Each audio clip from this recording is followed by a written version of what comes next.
ओशो कहते हैं, प्रेम रोग नहीं औषधि है।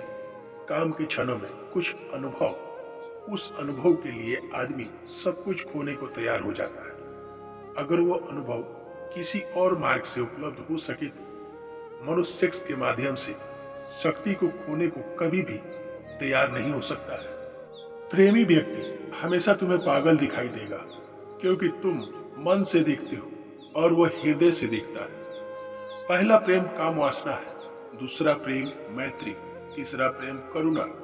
जब प्रेम करुणा बन जाता है तो वो परमात्मा तक जाने का द्वार बन जाता है। तीसरे तरह का प्रेम के लिए प्रेम करना नहीं होता, प्रेम ही हो जाना होता है।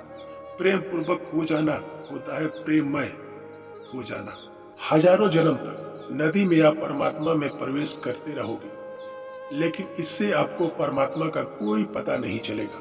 लेकिन एक क्षण भी अगर आप ध्यान में प्रवेश कर गए तो परमात्मा में उस जगह पहुंच गए जहां नींद में हजारों बार पहुंचते हैं, लाखों बार पहुंचते हैं, तो आपकी जिंदगी पूरी बदल जाएगी।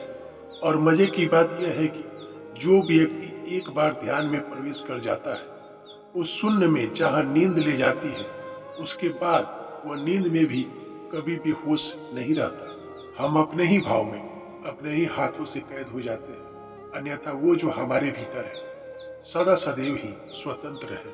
नग्न स्त्री उतनी आकर्षक नहीं होती, नग्न पुरुष उतना आकर्षक नहीं होता, और स्त्रियां पुरुषों से ज्यादा होशियार है। इसलिए कोई स्त्री नग्न पुरुष में कभी उत्सुकता नहीं लेती। गहरे से गहरे प्रेम के क्षण में स्त्री आंख बंद कर लेती है कि पुरुष उसे दिखाई ही ना पड़े।